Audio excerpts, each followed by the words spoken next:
Kanpai. Welcome, weebs, to this week's episode of Kanpai Cast. And Nasuth is quite clearly having some weird episode. Don't worry, this will probably pass in but a moment. Turn me to the sprinkle. There we go. Kanpai. I'm sprinkling the kanpai like that guy in the meme. Except really bad. Thinking it'll probably be sometime during the housekeeping where he'll stop. Anyway, so welcome, weebs, to this week's episode of Kanpai Cast. We're episode 226, and we're talking about anime and the passage of time.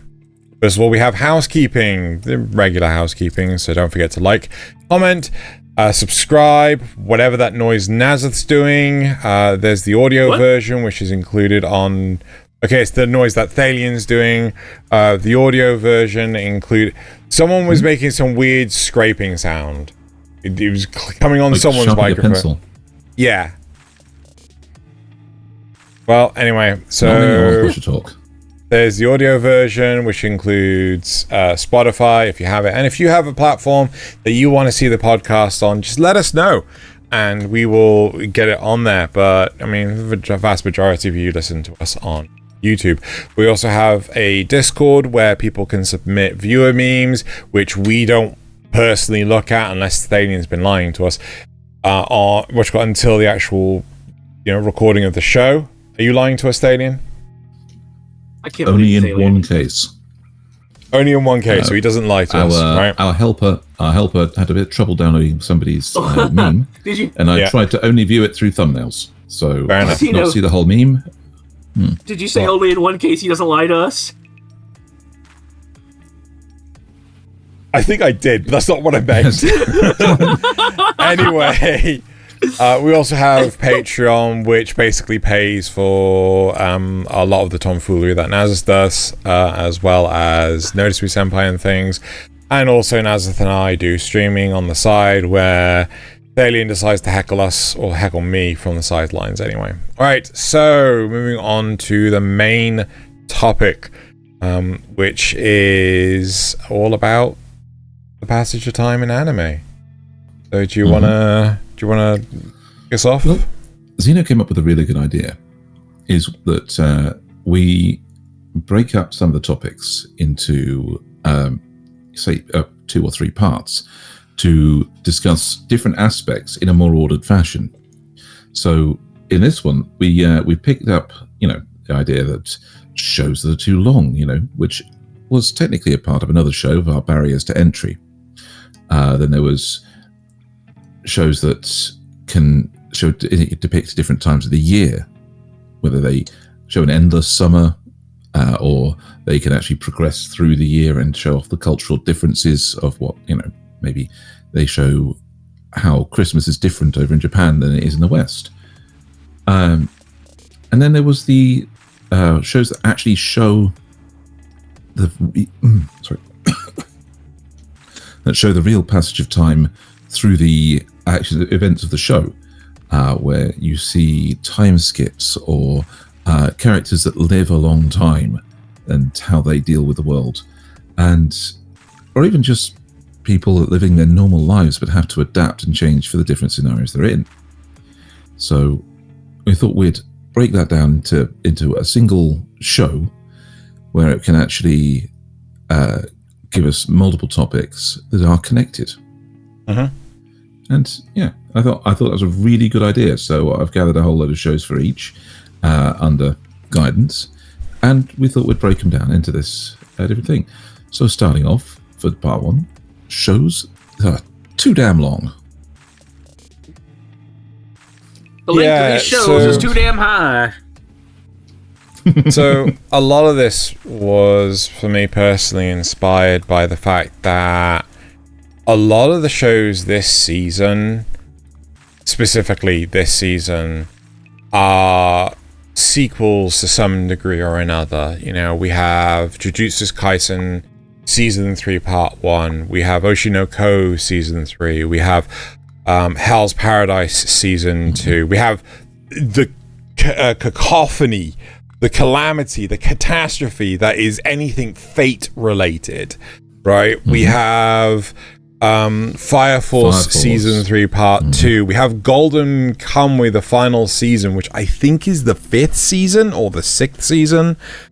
There's a lot of sequels this season, or season 2s and above.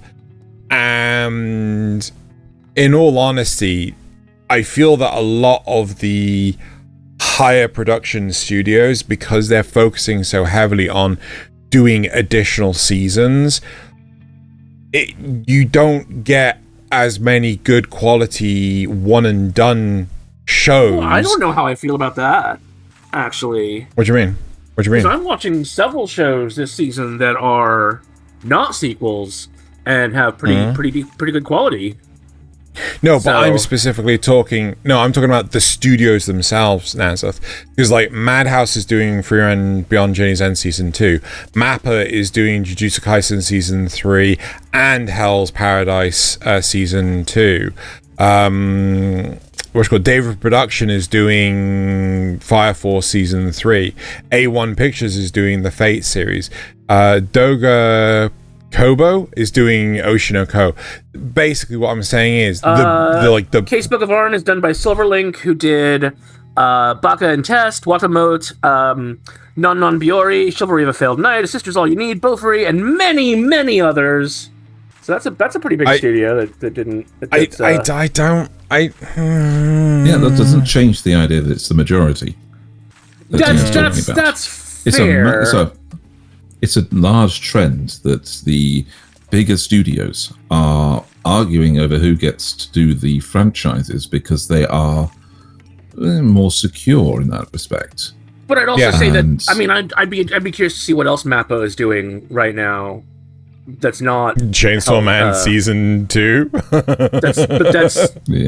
But what else are they working on? We know they have that in production. Yeah, I know. It's a difficult one. Maybe they're probably working on some movies and things like that. But again, like, we've got OLM who's working on Scum of the Brave. We've got Studio Dean who's doing The Villainess is Adorable by the Prince of the Neighbor Kingdom.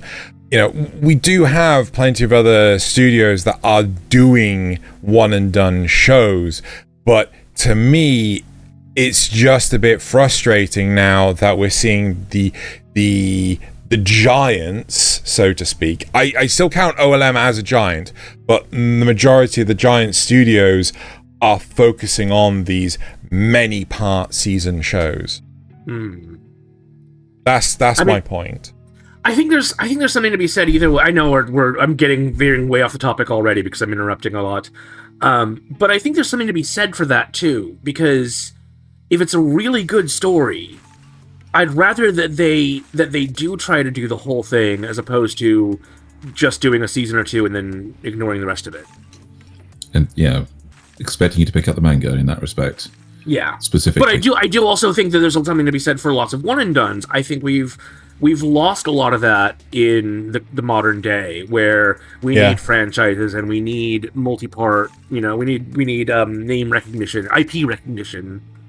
As opposed to just taking a chance with something. To compare, it's like the fact that the gaming market decided that the executives decided that live services are the thing that they want all the time because they make the most money, whereas what keeps the gaming system healthy is when you have a mix of, continuous franchises and good single-player story games to hit the different people who game and actually keep that variety going.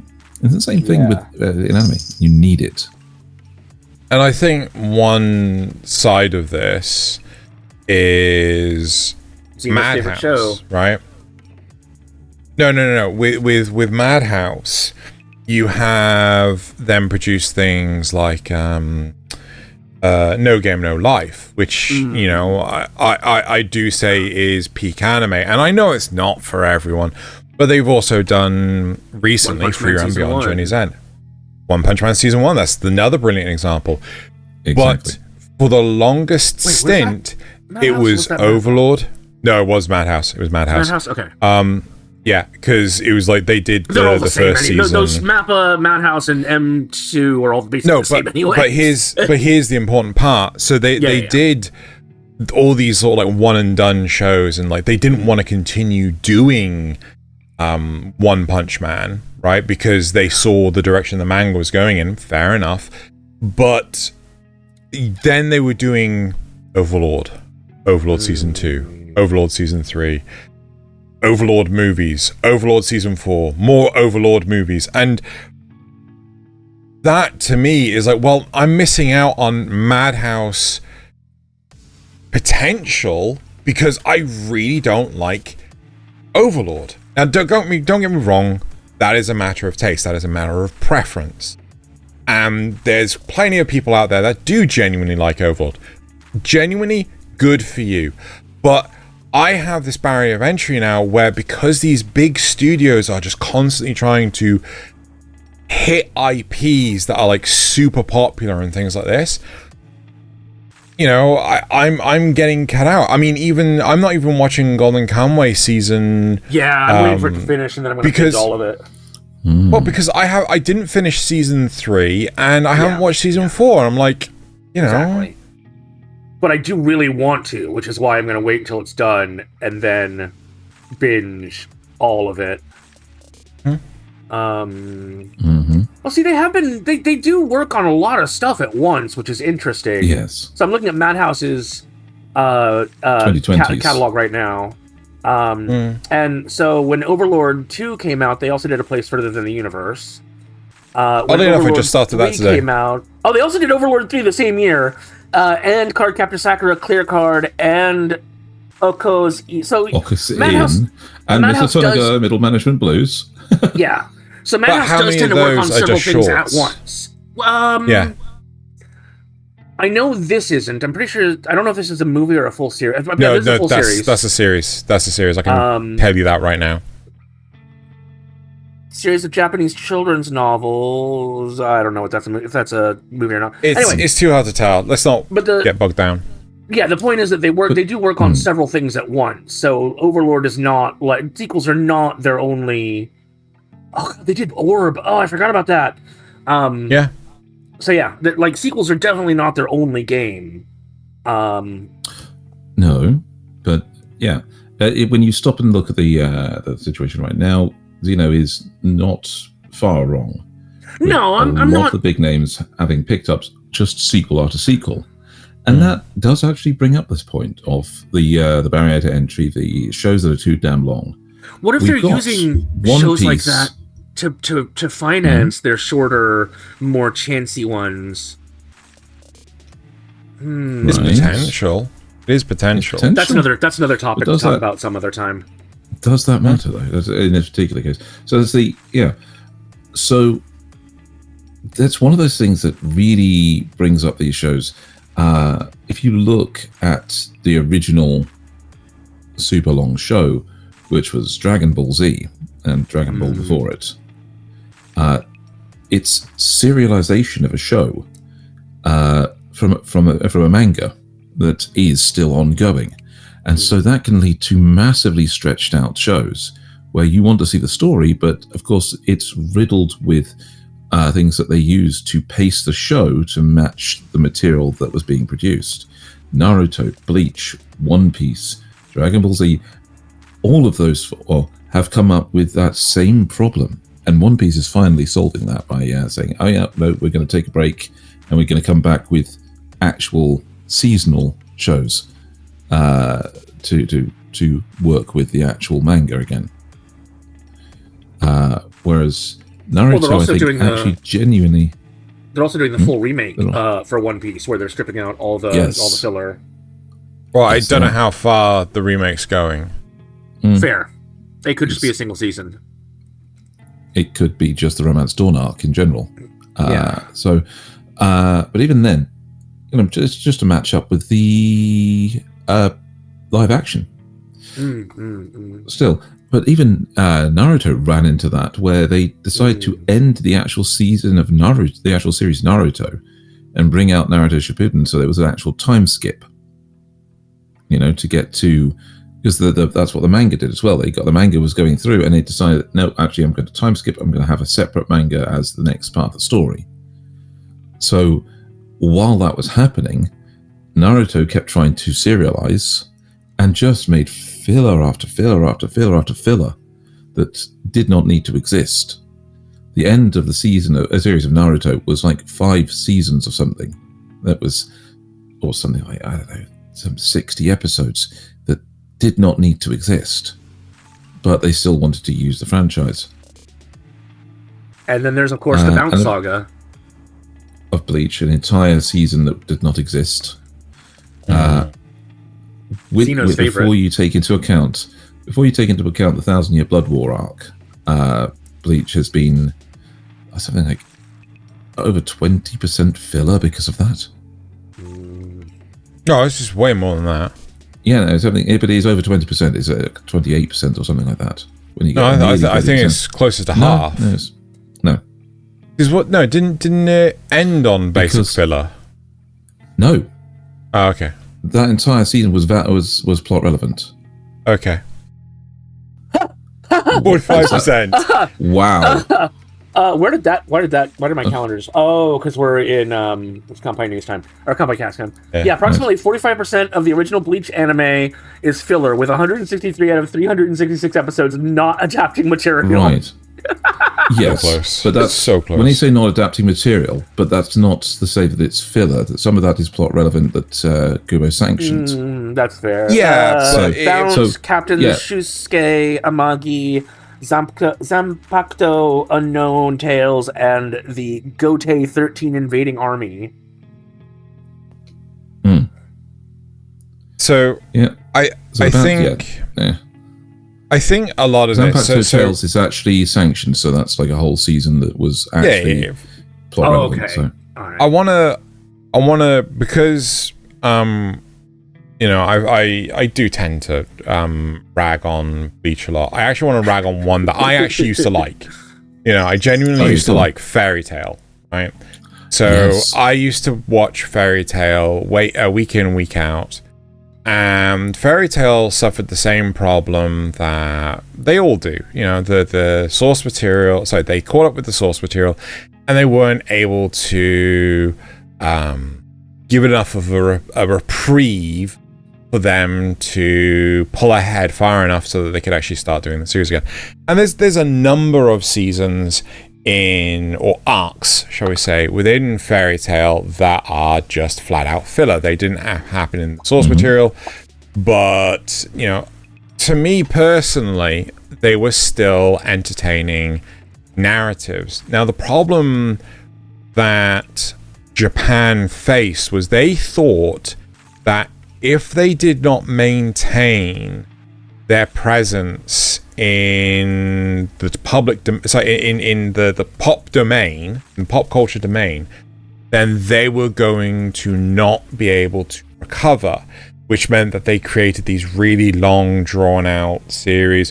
We've all seen the memes of One Piece where it's what if Dark Souls had that One Piece pacing and things like that. We've all seen these memes and things. And imagine if instead of waiting for season 2 of Frieren to come out, for waiting what was it, a year between season 1 and season 2? No, it was a couple of years. Imagine if instead of that they'd kept it going the entire time with filler stuff. That's sort of what we're talking about here. And the problem with Fairy Tail is that when we eventually came back, because they stopped partway through a narrative, it took I want to say a few years break so that they could let the manga make some progress. I couldn't remember any of it. I remembered so little apart from right before where they stopped, and I think a large part of the problem is that when they construct the narrative in such a long, stretched out way, the majority of people don't remember it because all they can remember is the super highs. They can't remember any of the the downtime. They can't remember any of the mundane. They can't remember, and as a result, it's just like, well, what actually happened in the series? I don't remember. This and if there's so many, and if there are so many episodes in it, then you're not going to go rewatch it because there's too many episodes. Yes, I mean, this speaks to the whole thing about serialization from the old American standpoint that must have been influencing Japan at the time, where you're competing for TV spots and you have to compete against other shows. So unless you have something now, every time they ask for a show to fill that slot, you lose it. You can't. But one of the ways get back America into it. Got around this was like, at least during the summer especially, and sometimes during the winter, but definitely during the summer, you'd end up with reruns of the shows that came out that year. And that way they would keep the show in your mind without having to produce new episodes all the time.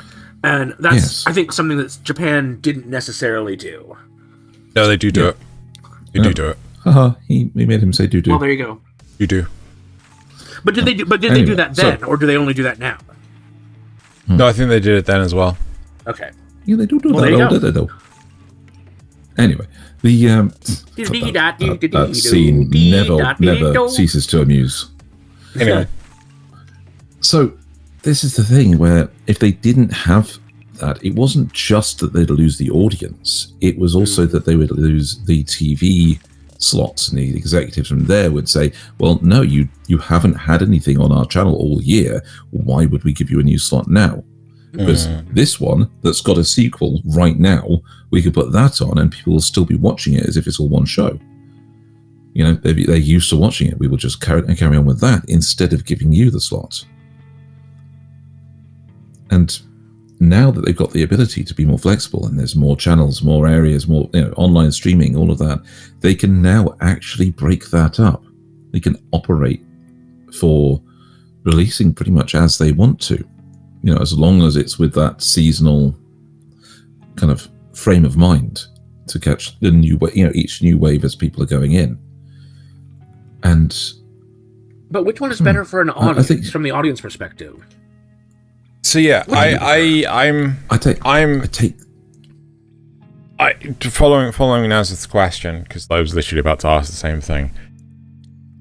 I personally don't know. I think that actual separated seasons is better for the production of a show. I agree. Right? I feel that, and granted, there are plenty of instances where there didn't need to be a season 2, or season 2 killed season 1. There are also plenty of instances where season 2 made season 1. I personally think that Kobayashi's Dragon Maid season 1 is made a hell of a lot better by the existence of season 2. I'd say the same about Is It Wrong to Try and Pick Up Girls in a Dungeon? Because season 1 is agreed. A little rough to get through. And then season 3, and then season 4, and then season 5, making it better each time. Other one would be Jojo's. Well, okay.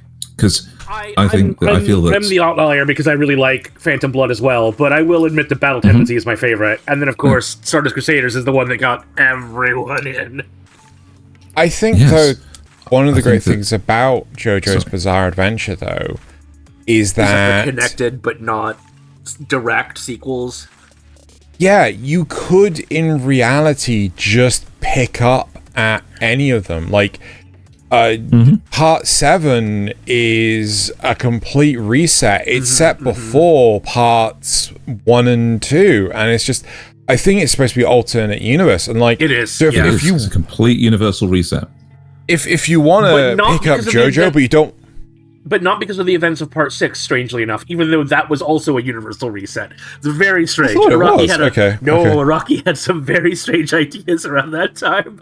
Okay. I'm unaware of how it goes. I'm looking forward to it at the end of March. But my point is, though, that the great thing about JoJo is that you can pick it up at any season, go, I don't like this one, drop it, and then pick it up the next season and see if you actually like it that one. Because, Nasuth and I have a friend, well, actually all three of us have a friend that got the majority of the way through part 5 and just didn't like it, and then just stopped watching it, and I get it. Well, you I didn't. get And it. you didn't like part 4. I think if you could have skipped, you would have skipped part 4 entirely and moved straight to part 5. Yeah, but I don't think part 5 was out at that point, and No, probably not.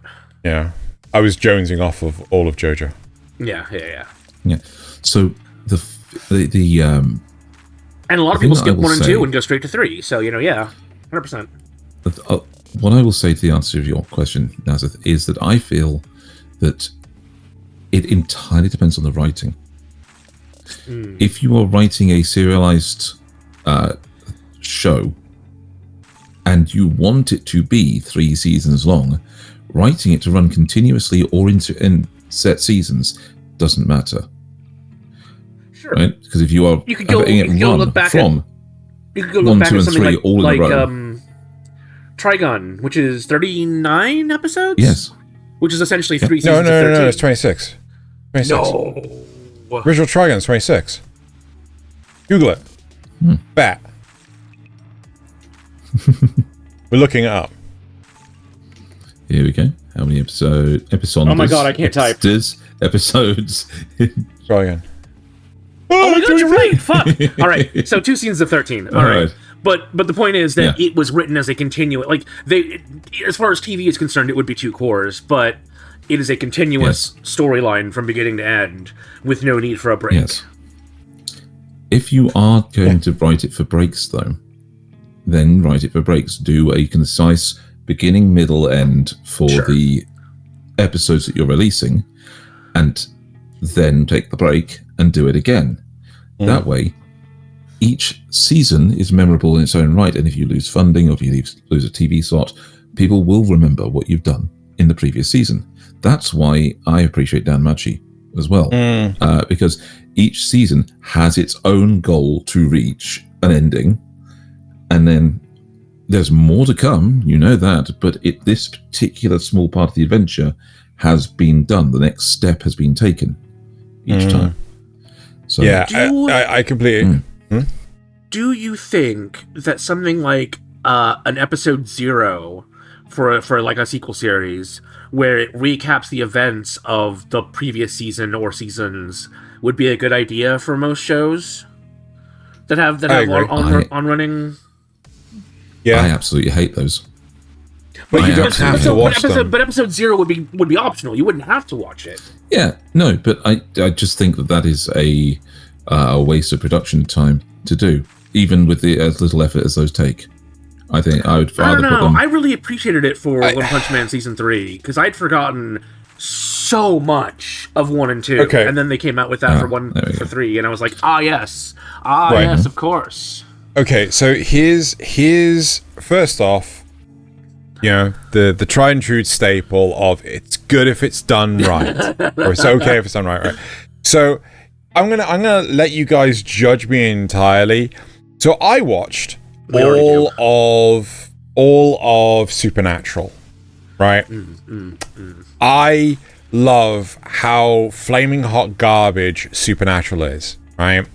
It's my kind of sloppy burger, and I love Jensen Ackles. I love Jared Padalecki, I think his last name is.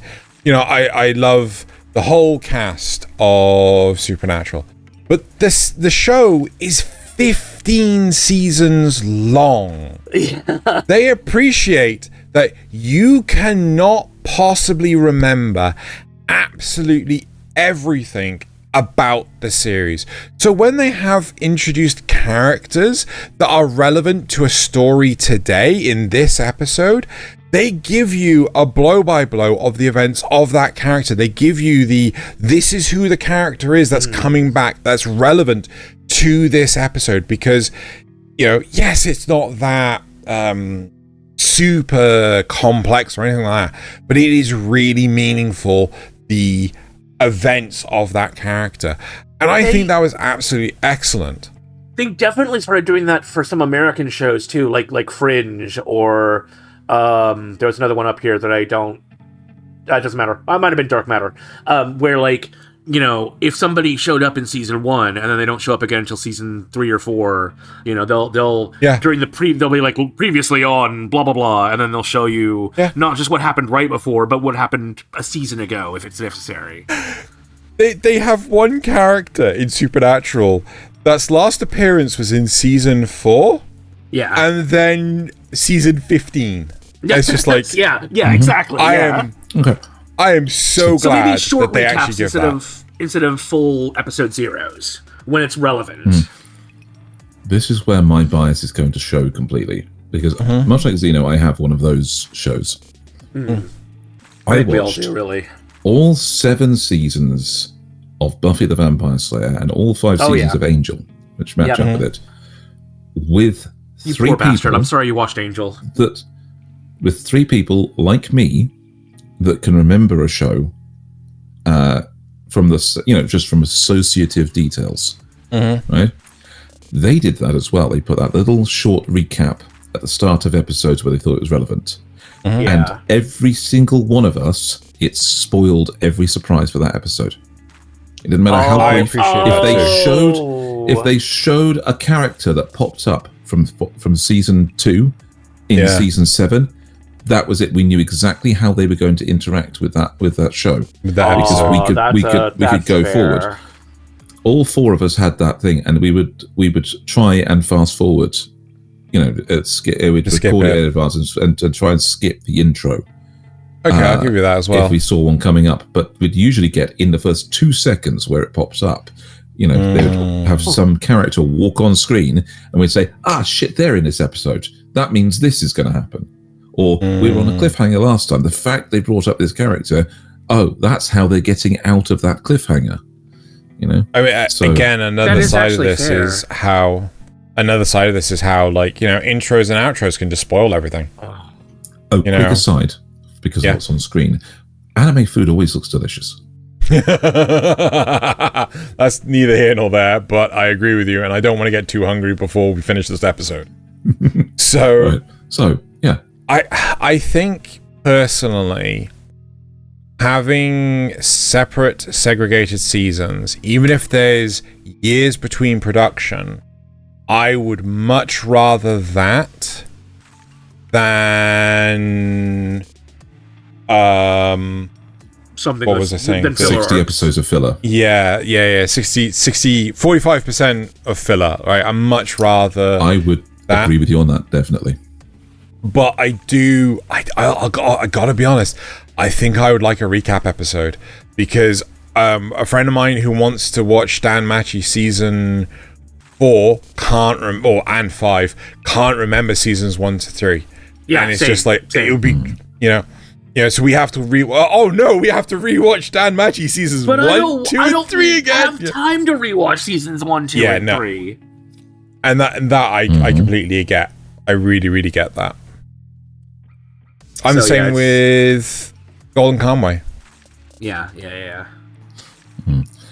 I have that horrible thing of you say, oh yeah, do you remember that thing with the so and so? I'm like, oh yeah, now I remember that whole episode.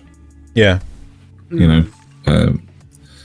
For example, I'm looking at the Dan Machi scene that's on screen. I can remember that whole conversation now, although I couldn't have told you about it 5 minutes ago. Yeah. It's just because of that associative memory. And so, maybe that's something a community should do, is just like, a recap of what happened during this season, a recap of what happened. You could always go read Wikipedia plot synopsis of each season or something. That would also work. I'm always wary about that. That's spoiler. Yeah, that's spoiler territory, because I think you've done it. I'm damn well sure Loz has done it. Plenty of people have I think you did it to herself as well. I just did it for myself on a book that I'm currently reading.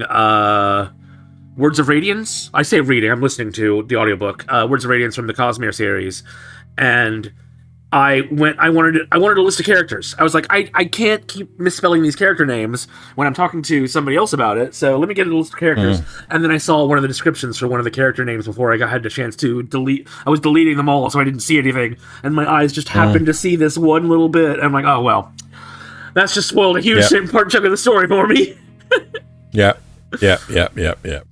So tell us what you think in the comments below. Like, do you prefer... I mean, here's a question. Would you prefer to just watch one season, right? And then just not watch the follow-up and then, like, go read the source material?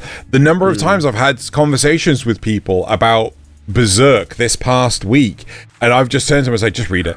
Just go read it, please. It's just like, don't bother. Like, and because people watch 2016 and get so, they have the convulsions and like, nope, I don't want to, and they put it down. And like, but Berserk is such an amazing read. Like, if you like the grimdark, Berserk is like chef's kiss. So, can we come to any conclusions on shows that are too long, specifically? Because I feel like we've got some conflicts here where we've got... I feel like we've got some conflicts here because we've got things like Dragon Ball Z, which we said have a lot of filler in it. But then, is it wrong to try and pick up girls in a dungeon? Yeah, that's only 60 episodes. Well, 60-ish episodes. It's 5 whole seasons, but... 5 seasons of 12 episodes? Or is it 5 seasons of 24 episodes? No, hold on. I think I'm going to stop you here because I think Thaylien wanted to say something on the back of Dragon Ball Z first because he was flapping his arms. Go ahead. No, it was on the back of we've got the conflict.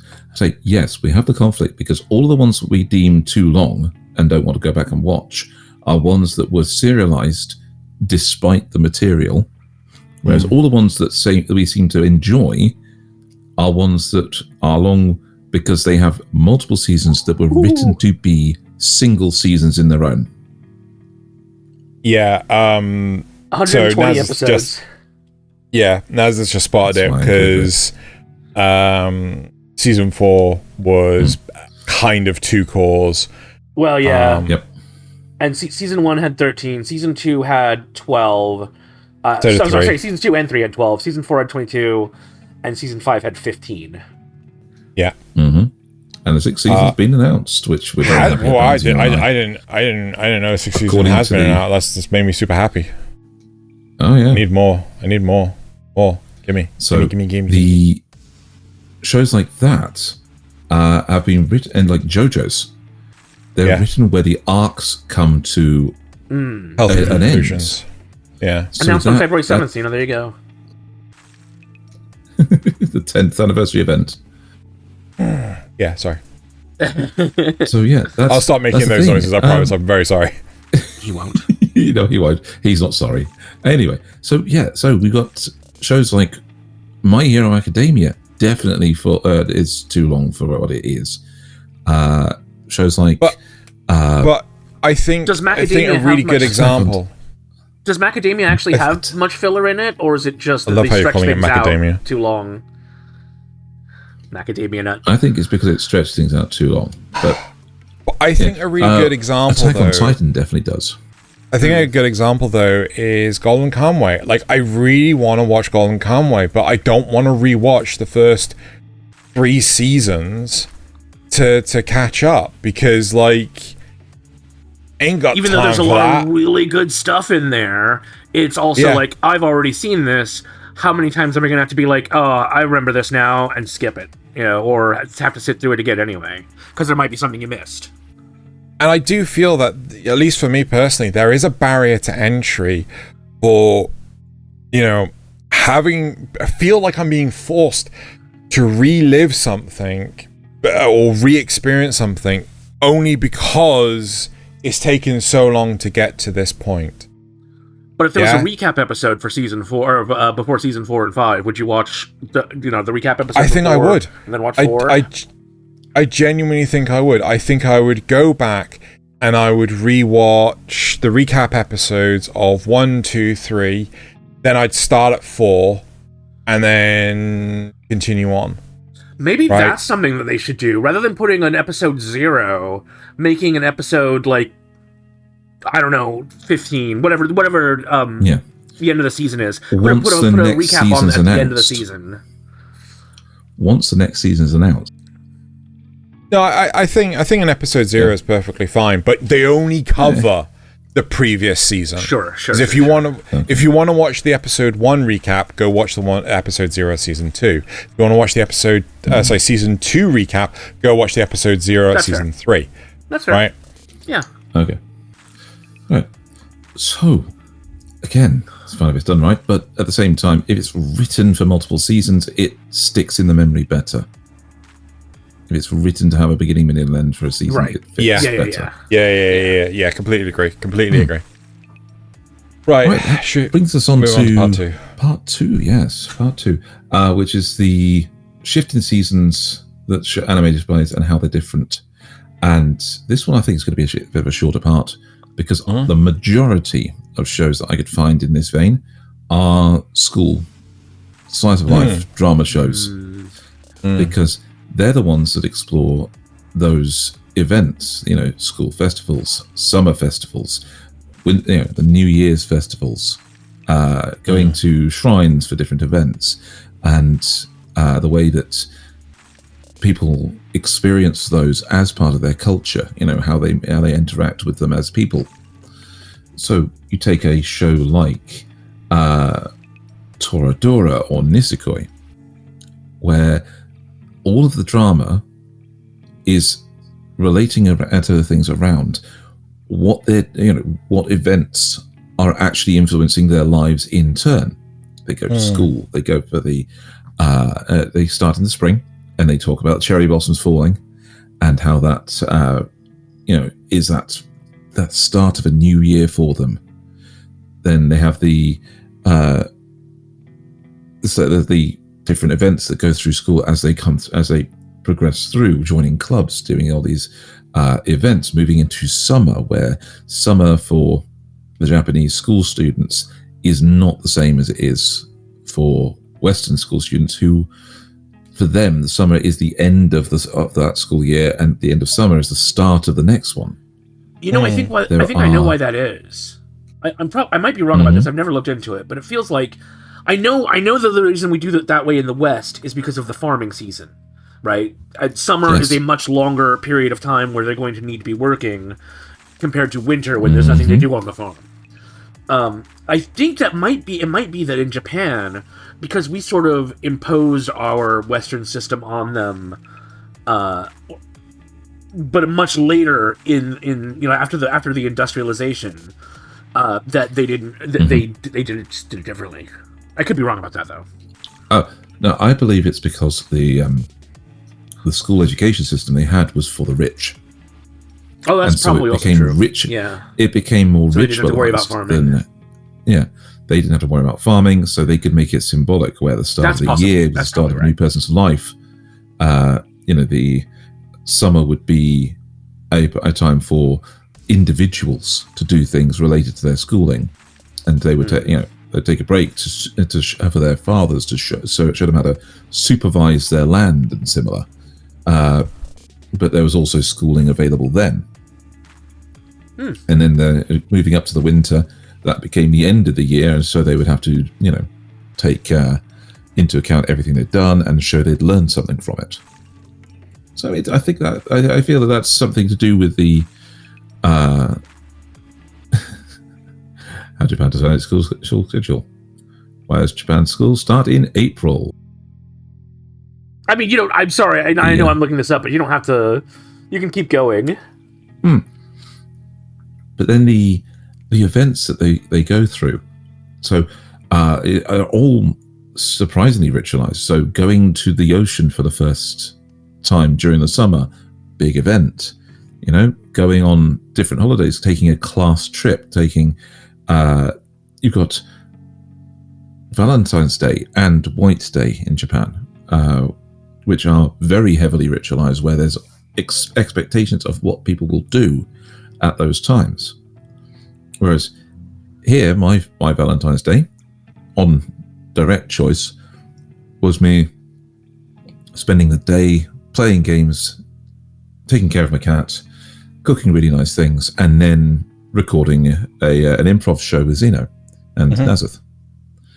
And a couple of other people, which you guys can see if you head on over to Xeno's channel and look up Notice Me Senpai in the coming week. We don't need to plug that. I'm just going to throw that out there. We don't need to plug that. Don't need to. I'm doing it anyway because we like people.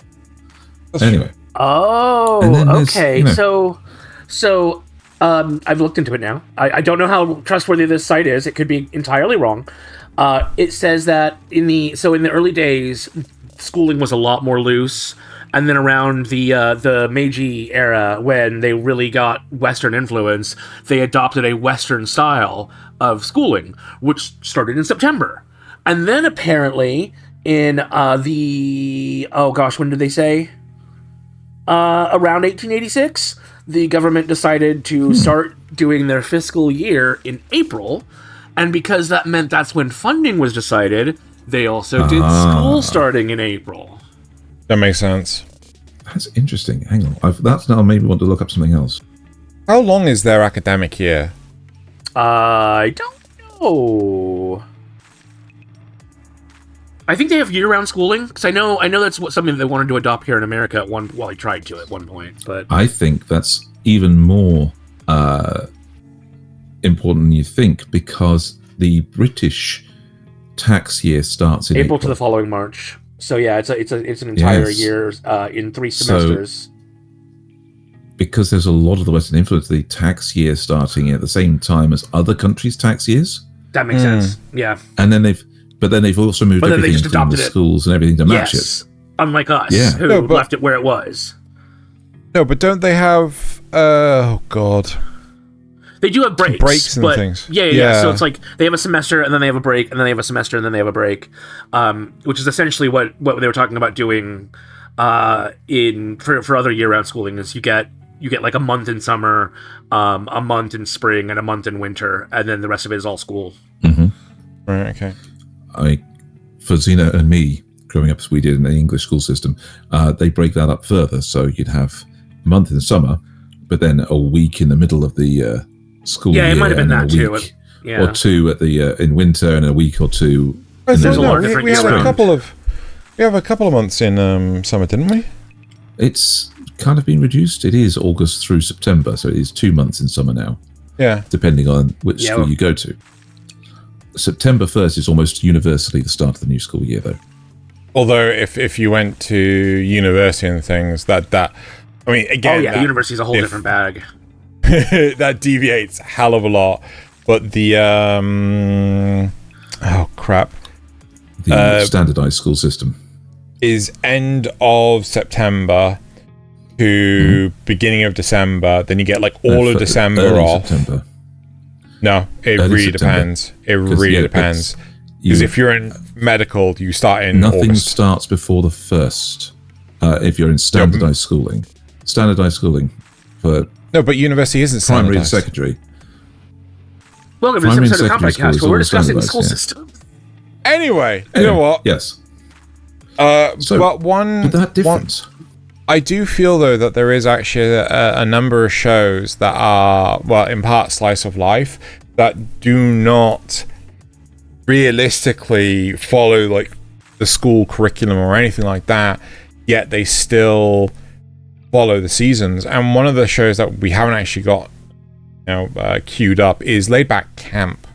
So Laid Back Camp really does explores the seasonal stuff, where I think the bulk of the camping experience, actually I think it's like all year round. So I think they start in autumn. They then go into like winter and then spring and summer and thing. And it's really, really interesting seeing that perspective of exploring Japan all year round, while at the same time not being too heavily focused on academics, because they're in school, but they don't do any schoolwork. Let's face it, they don't. None. I think my favorite show for watching in terms of this is actually Otaku Elf, or Edoame Elf. Yep. Because it holds up a real mirror to the Japanese cultures and the way they treat things. Otaku Elf is built around the fact that the Shrine Maiden, the actual icon of worship for this shrine, is the elf who is from another world, is immortal, and has such a particular way of dealing with the world that she's become a shut-in. So many of the traditions that this shrine has are based entirely around how how shut in this elf is. One of the traditions that on their New Year, right? New Year's in Japan has many specific traditions. You go to a shrine, you make a prayer for your fortune in the coming year. Some people eat certain things. Some people ring in the new year by staying up till midnight and making sure they actually see it. Sweet potatoes are really popular around that time of year.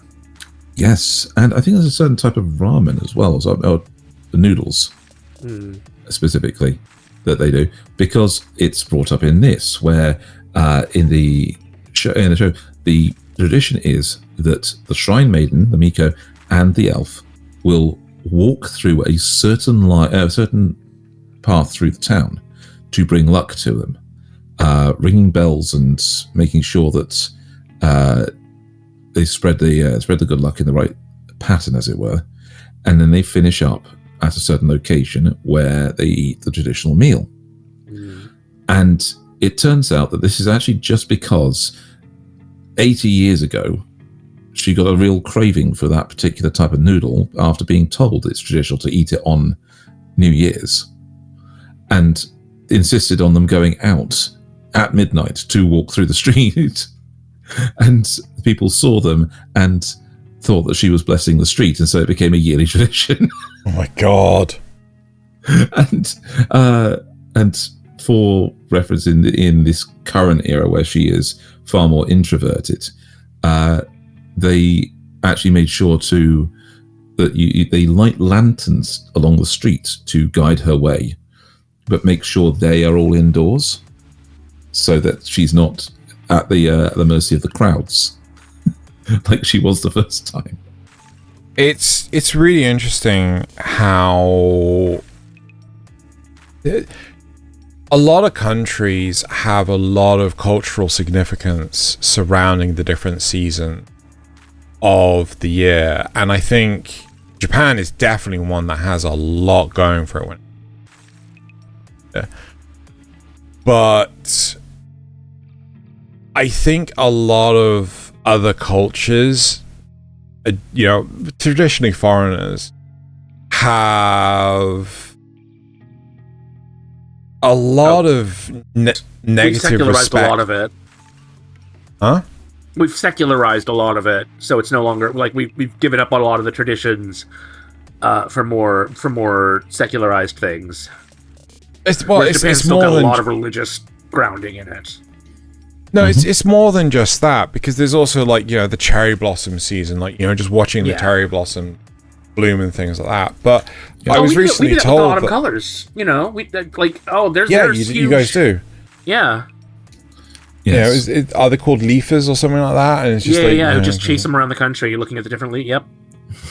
Yeah, but again, I feel that there has to be a degree of... Okay, so I want to share a sad story that I heard recently. Apparently, one of the cities in Japan, I'm not entirely sure which one it is, Nasuth, if you want to look this up, go ahead. They have recently cancelled their 2026 Sakura Blossom viewings because of foreign tourists. They end up, coming around. They've done a lot of... Yeah. They basically, the foreigners have come in and they've disrespected a lot of the culture. I don't want to go into too much detail because it is disgusting, but effectively, people are breaking into residents' homes. Right? Oh, jeez. Yeah. There are, private property. They're just walking Tourist in trespassing there. Or dedicating in private... defecating. Yeah, defecating! Oh! Okay, yes. that's enough of that. I tried. Wow! So, yeah. So, and it's you to me, when I was... When I was told this story, I just couldn't process it, and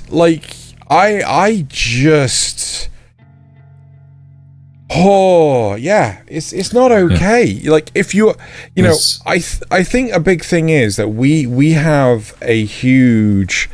There's the saying, "When in Rome, do as the Romans do," right? Huge saying, but there's so much of the world that does not respect that. Well, that's because we are Rome, and so everyone else needs to conform to what we're doing. For another example is the big temples down on the Southern American continent. Yeah. And there's video evidence of people just literally roped off areas of the thing. People just climbing all over the temples, and a woman coming down from there to be arrested, saying all she wanted was a stone from the temple for a souvenir. Yeah. If everyone takes a stone as a souvenir, then there will be no temple left. You fucking idiot. There's also the like tourists that start climbing the pyramids in Giza, and it's just like, no, you're not allowed to do that. There are like, I remember when I was a kid, we went to the Sistine Chapel in Venice, and the number of people, like there are huge signs absolutely everywhere. No photography. No, none. No photography. No photography. Period. Wow. Okay. Right. Well, the number of people that would take photos and accidentally have the flash on, it was just too high. That's fair. Right? That's fair. And the importance is, like, it would just damage the roof of the Sistine Chapel. So, you know, and I saw, like, literal security guards. The Mona Lisa, too, and you're like that's another case of, like, flashes damage these things. Why are you people so stupid? Yeah. Just you know. But it's not like direct sunlight. No, but it still causes damage. But again, like I saw this one woman who was like trying to take photos of the roof of the Sistine Chapel. Security were trying to stop her, and she lamped the security guard. So, oh my god, she kind of got dragged off, and it's just like, you can't tell me what to do. Yeah, we fucking well can. Yeah, you know. I mean, was she American? I'm a bit of a victim of this in a sense. Yeah, she was. I'm fairly sure that one of the reasons that Stonehenge has a fence around it now is because people spray painting the rocks. In some way, just because of us. Like I remember having a picnic on one of the dolmens. Oh, God. Yeah, when I was in my early teens with my mates. Yeah, and because it's only 18 miles away. It was a little cycle ride for us in the morning. Had picnic at lunch and then cycled back. Yeah, and now it has. Did you at least take your trash bag with you? Oh yeah, absolutely. Well, there you go. She was along for the ride. She was along for the ride. Oh my god. So I'm talking about my ex, and if she's watching, I'm calling you out, bitch. Rough. Right. So again, I think seasonal stuff it has such high cultural significance in a lot of the world, but the most important part is respecting that, and I think keeping it seasonal is really impressive. Like, I mean, I'd love to see a hockey game in Canada, but like I don't go during hockey season, you know. I haven't been during hockey season and things like that. And videos of the various summer festivals in Japan are incredible. Like the fact that they build those giant towers where they do like the drumming Floats. And stuff. It's it's just it's so beautiful. It's so like we do cool stuff here, but like that feels like ancient tradition that they've preserved and is still going, and you just don't see that as much over here. Yeah. So think about some of the other things that we've brought with us when we went over there, with things like Christmas. Yeah. And we brought the religion, but they don't see Christmas the same as we do. You look at something like the Love Hina movie, which was actually not a bad end to the series as a thing, as it finally got the two characters together in a definitive way, and did a very good thing. The tradition in Japan is to celebrate on Christmas Eve. That's the time you're all together, because Christmas Day is not a national holiday. like it is in many countries in the West. I actually came up with a rule on that one. If your country is one that gets snowed in frequently, and is not a native English-speaking country, it's Christmas Eve is the traditional way to celebrate. Whereas if your country is a native English speaker and regardless of its level of snow, it'll usually be the day. So Australia, England, America, it's usually the day. And other countries like the Philippines and things, where it's usually warm all year, or India, if they celebrate Christmas, they'll celebrate on the day. But if your country gets that regular snow, like Japan does, usually Christmas Eve. Because it ends up not being a national holiday, because you've got shit to do on that day. Well, it's also, go. I mean, it's also a replacement for, so the reason Christmas is when it is because of the solstice. They were trying to kind of get rid of those pagan practices and replace it with something more Christianized. And so it sort of makes sense to do it on the eve, because that is when, the whole reason is that it's to get through, it's the festival of lights, because you're getting through the longest night of the year, right? And so it sort of makes sense to have it on the eve and not the day. Night. Yes. So it's an interesting one. So you see a lot more of the ritualized celebration of it in the form of selling off certain cakes, dressing up at certain times of year, making sure that you are spending that time with your family or with somebody if you can, and so much advertising towards that. So don't forget the fried chicken. Don't forget the KFC. There is a fried chicken. Yes, there's also the it's seasonal... roasted. It's not fried. Oh, don't forget the roasted chicken. Yeah. In Japan, it's surprising it's fried. KFC is massively popular on Christmas Eve. No, in Japan it's roasted. Mm? Yeah, no, Japan's I'm KFC pretty sure he's chicken. right. I'm pretty sure he's right.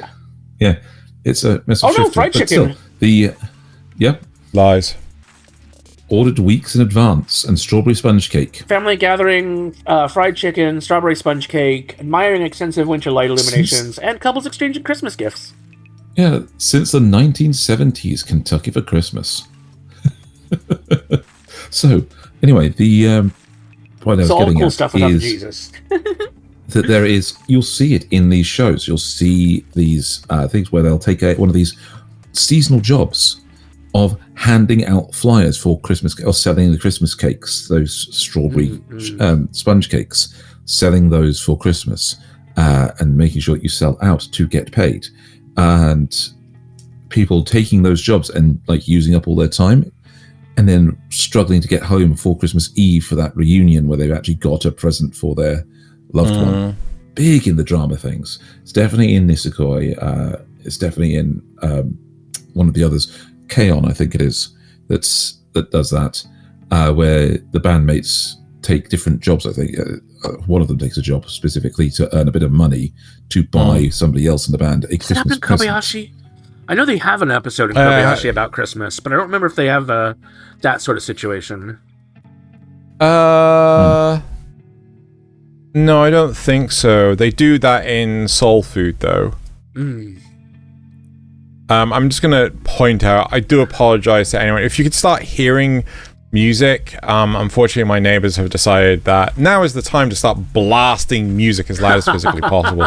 I do apologize if Let's you just can hope hear YouTube it. doesn't pick up on it and copyright strike us. Don't worry about it.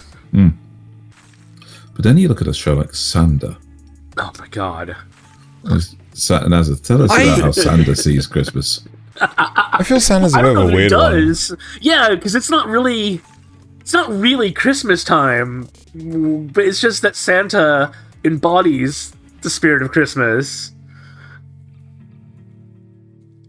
I wouldn't say they even really talk about a lot of traditions in it. It's mostly just like, oh, Santa can tell if kids are good or bad, so things fall down around him when they lie. Well, it's that sort of thing. Or Santa has to give a kid what they wish for. It's that sort of thing. It's how they see Santa, and less how they see Christmas. But if memory serves, they even say like, you know, that they're doing sports day or whatever. It's at the very start of the season, and the setting looks like it's like mid-July or something. However, they say like, oh yeah, it's the middle of December. I'm like, wait, what? Oh yeah, and they even get hit by that tsunami in the middle of the term when Sanda and his girlfriend end up kind of getting closer together. Yep. Not his girlfriend, his fiance, whatever she is. Yeah. So yeah, it's an interesting way of dealing with the differences in how we see the seasons versus they see the seasons. Yeah, it seems to be baked in from as early as their school traditions. I think one thing, actually, this is topical. This is really topical. I think that they don't want, so in the West, we really don't want to timestamp or label when certain events are and things during the course of a show, because we want to make it universally acceptable at all times, whenever. It's the same with like, no, it's the same with the introduction with like different technologies and things like that. You know, the amount of usage of mobile phones, because mobile phones have been a staple of technology for a very, very long time. But when it comes down to things like computers and things, like they tend to make it really wishy-washy. Like my biggest example of this is the TV series Gotham. Now, granted, I've only watched like the one episode of Gotham, like the first episode of Gotham, but it's kind of set in a weird time period where it's like 1920s, where they have massive CRT TVs and huge CRT monitors, and was it flat screen monitors and smartphones. And if you look at Chicago, there's a lot of architecture that still looks like it's from the 1920s, but has modern stuff inside of it. But you're right that the cars still look like they were also from the 1920s, and people still kind of dressed like it was that very anachronistic thing that you sort of even see in the Batman cartoon, where it looks like they're in the 40s or 20s, but they have like he's got the Bat computer and shit. Yeah. So it's very much a case of making a show independent of a time frame. But I feel that in Japan they actually do the exact opposite. They try to ingratiate it in the time. I think it depends on the show, because like I'm looking at this list and a lot of them are sitcoms and stuff, and that is the case for most shows in America. If they're a sitcom, you're going to get holiday episodes, but I'm sure that there are other ones. I swear there was one in Fringe, for instance, that was a Christmas episode, but God knows. I would say let's not worry about it. I'd say like, well, I also feel that a lot of the time that they do a holiday episode because they're really struggling for ideas. A lot of the time. It's the bottle episode, that's fair. But yeah, I mean, it's nowhere near as weird as the Apple rule. The Apple rule. It's because placing things with technology, right? There's a general rule that if Apple has supplied any products for your film or anything, they can be used by anyone except for the villains or bad guys. Oh God, how does that not surprise me? Yeah. So, for example, in the movie Knives Out, you can actually pick out the bad guys ahead of time, even if you haven't seen them, by knowing this rule, because only the ones that are actually the suspects or guilty are the only ones that don't use iPhones. Wow. Then 24, for example, all the good guys on 24 use Macs, while all the antagonists use Windows PCs. Oh my God. Doesn't surprise me. Glass Onion, the villain, does not use an iPhone. As again, it typically only applies when the Apple has actually supplied tech for your movie or your series, but people then seem to kind of gravitate for it just in case that they could class it as they've helped by there being advertising, as it were, for it. Right, shall we move on to part 3? Yes. Do we have any conclusions or any conclusions for our shows that highlight cultural differences at all before we move on? Not really. Only that I really like it when I get to see these differences. I really do like to see the differences, the way that they incorporate them into their shows. Yeah. So, Gives you a chance to experience a different culture. yes. So part 3 would be the passage of time and highlighting it, whether that's fast or whether that's slow. And these are shows where characters age through, where characters don't age and can experience more than one bit of time, or even where they've decided that for some reason we're actually going to have some part of the series stretch out the time for no apparent reason. Like Kaiju number 8. Oh god, are we talking about season 2? How they stretch out the battle with the last battle because it's Even season 1. I don't remember that as much in season 1, but I remember it a lot in season 2, where they'd show something and then they'd flash to people talking about that exact same thing, and then they'd As Zeno's point, they only adapt like the first 2.5 chapters, 2.5 chapters in season 1. No, not chapters, volumes. Just volumes in season 1. Sorry. Fuck, that would be very, very slow. 2.5 volumes in season 1, which usually a season would cover double that. 6. But if you haven't read the manga, it doesn't feel as stretched out when you're watching it. It's if you consider that because of that, the time taken within season 1 is all within the same, like, apart from a slight time skip at the beginning where he applies it and he gets the message back a couple of months later, from the point where he's accepted to the point at the end of the season, that's basically a period of a couple of weeks. Is it only a couple of weeks? It feels like a month.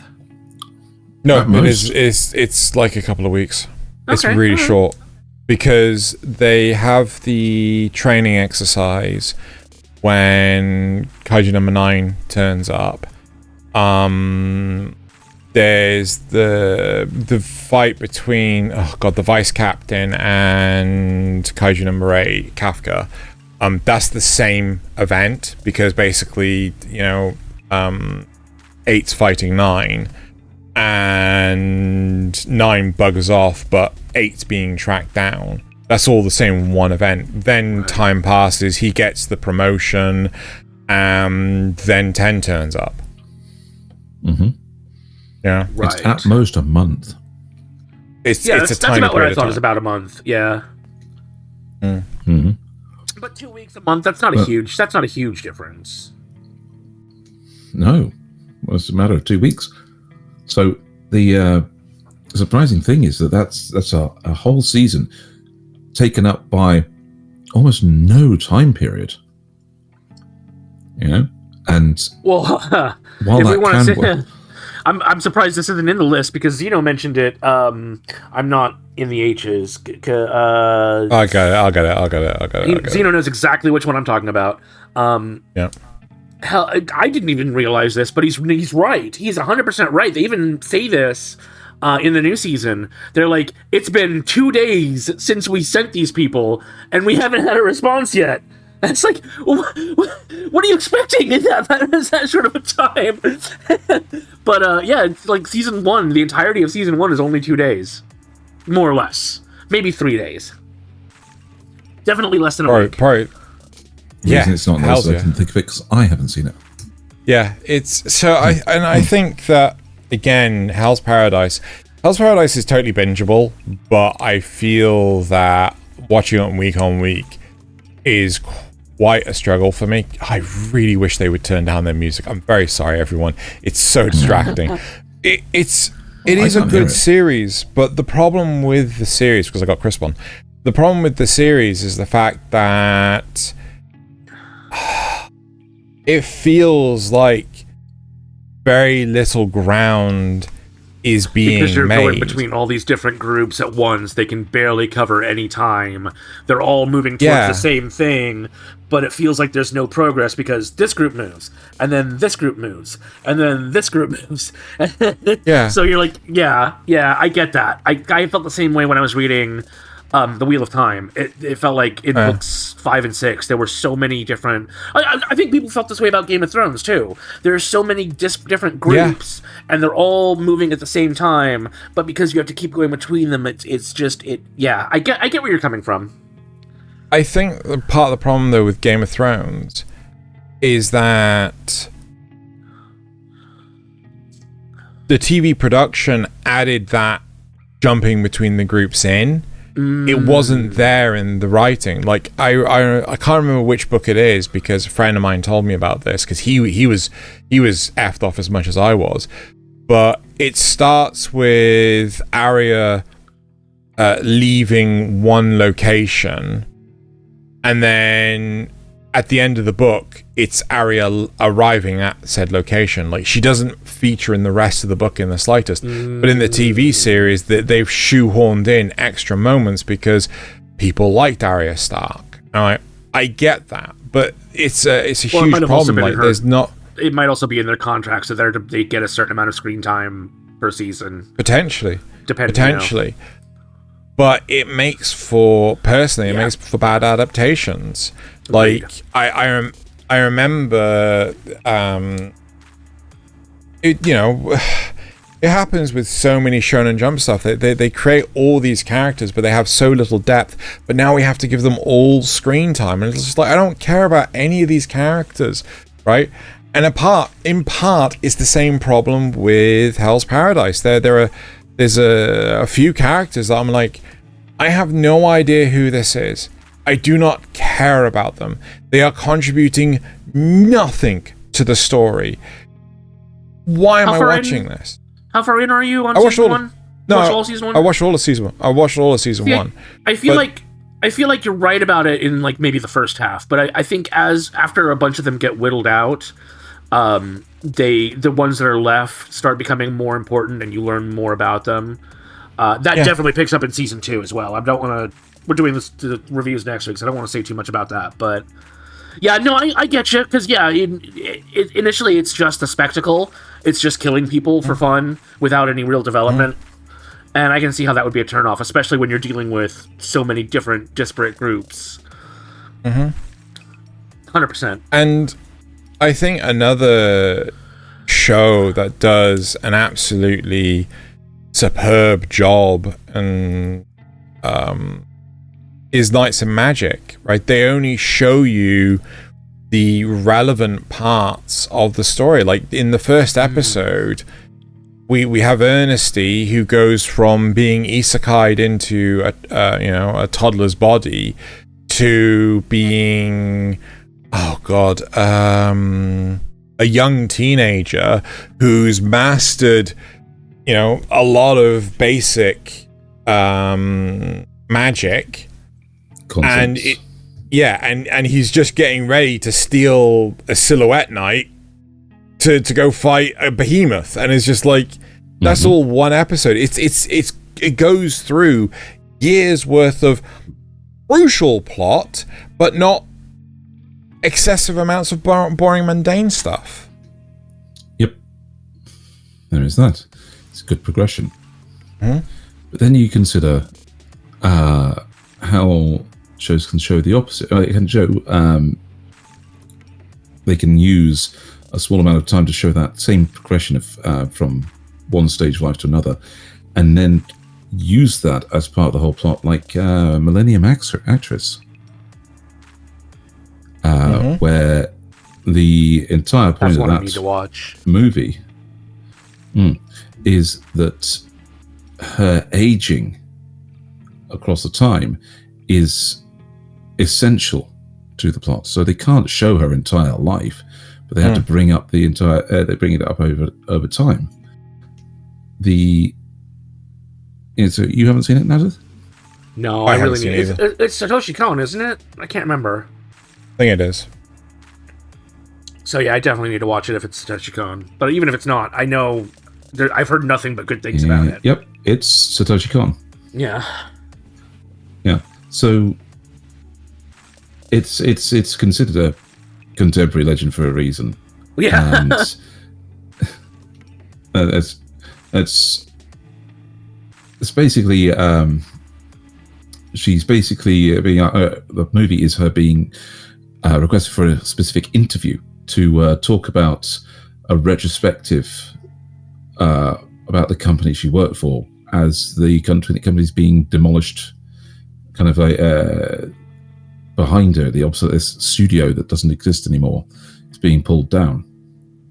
And a fan of hers is a documentarian, visits her house with a cameraman, and the movie starts off with like being in the same way as Titanic. It's been 84 years. I can still smell the fresh paint, that kind of thing. So, she's born in 1923, and she's scouted as a schoolgirl for government-sponsored films to inspire the troops.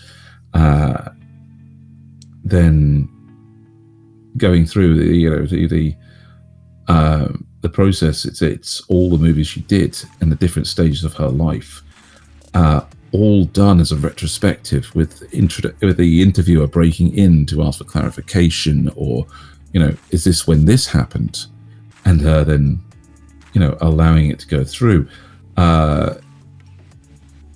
It's I know she follows one of the films too. Yeah, and it's all of these things, like after World War II, her career flourishing, and always remembering the people she met in the earlier performances and the journeys she had because of them.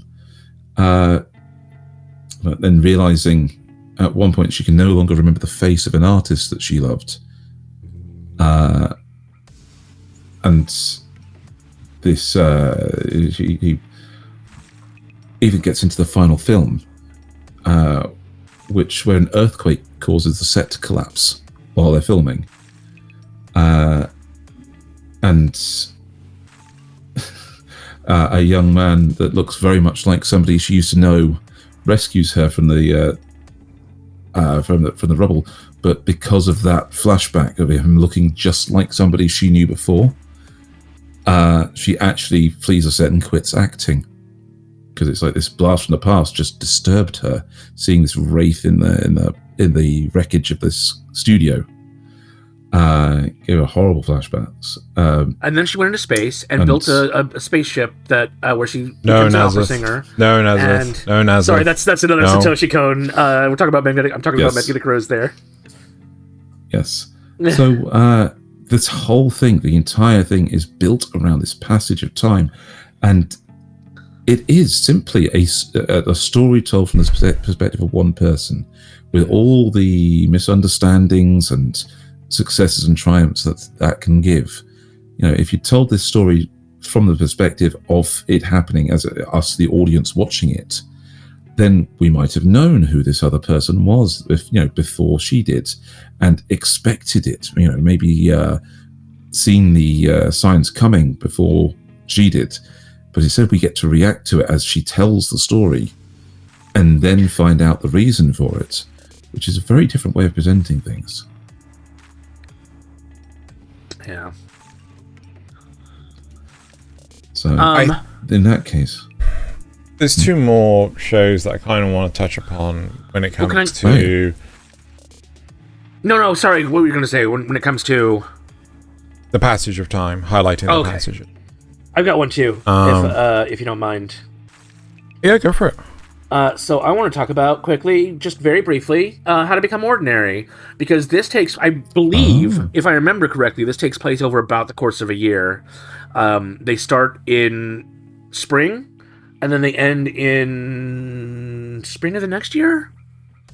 That's over 2 seasons, and the reason it works so well, even though it's such a short period of time, is because you're seeing them, work through this mystery, and events from the end of the first season plays directly into parts of the second season, and so it's really interesting to see this tiny little slice of them growing up and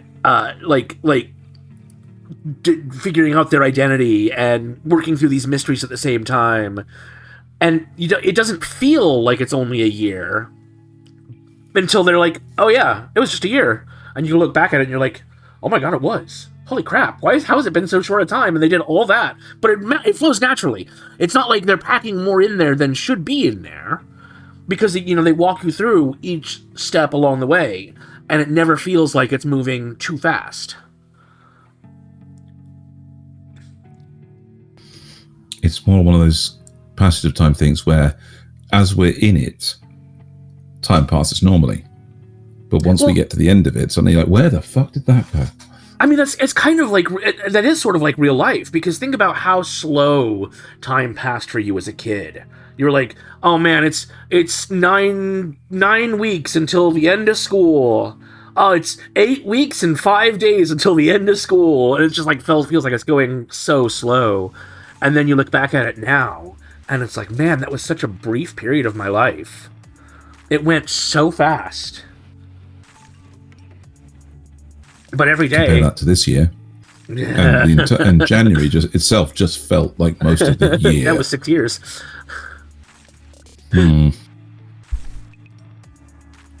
So the two that I want to touch upon, one of them is kind of a parallel to JoJo's Bizarre Adventure, but because we've already spoken about that, I can't subvert it and talk briefly about Mobile Suit Gundam AGE, right? The whole premise of Age is that it's supposed to be a generational Gundam. It's not one person that pilots. It's, you know, first off, we have this kid who is currently seen, and he turns out to be like things like that. But then after he retires from being a pilot and is instead a captain or an admiral or whatever, this is where the show gets back. You know, the Gundam AGE is just basically sat there in a warehouse until his son takes it, right? And then some hijinks ensue, and then his son takes it, and effectively it kind of passes hands, showing the passage of time between these pivotal points in this, you know, many year war. And that, I think, is a good way of observing the passage of time, is by, you know, handing down the torch and not focusing on the entire life of just one character, but then likewise to talk about the perspectives of the passage of time. I'm going to see if Thaylien, Nasuth can guess which show I'm going to talk about. Is it Frieren? Nope, it's Gungrave. Oh. Not Gungrave, GunBuster. GunBuster. Oh, Sorry, GunBuster. okay. Got that Yeah, wrong. sure. Yeah. Yeah. Oh, Sorry. because that did come up as a possibility. Because we're dealing with relativity now.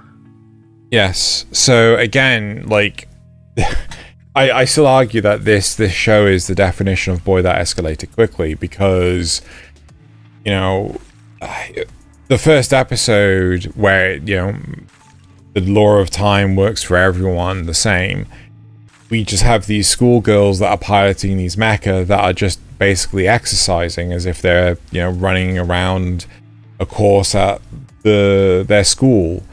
And then by episode 2, we have traversed 6 months in, 10 minutes? And they're going to space now, yeah. You know, we're in space, and then by the end of it, we're talking several millennia years in the future. Yeah. Yeah. Where, and our main protagonist... We should say several thousand years have passed for people on Earth. But, you know... Yeah, but our main protagonist is still 16, 17. She's still a kid. Yeah. You know, she's you know, she's been in this war the entire time, the entire duration of the war. But for her... And we're not talking about cold sleep or anything. She's been awake this entire time. But it's been like, 6 months to a year for her? Because she's been traveling near the speed of light. Yep. Yeah. For everyone else, it's so much longer. Anyway. This is way off topic, but I'm a science nerd, so get ready for a moment of science. This is what actually... So there are two theories of time. There's A theory and B theory. A theory believes that time is sort of like only the present is real and time is basically moving in a straight line. B theory states that all points in times are real, the same way that all points in space are real. But you are only occupying one point in space. Similarly, you are only occupying one point in time at a time, right? So, but that's how relativity can work, because the time is still real for the person moving near the speed of light and the person not moving near the speed of light, but the passage of that time is different. So both must be real in a way, and both must exist at the same time. Thus, B theory. Mm-hmm. Block universe. Yes, exactly. To those who know, eternalism. Kind of. It's not really. It's all points in times are real. Shut up. All Very realities. Good. So anyway, the other bring this back. To bring this back. There's another one that GunBuster. Oh yeah, GunBuster. Yeah, go ahead. Yeah, GunBuster.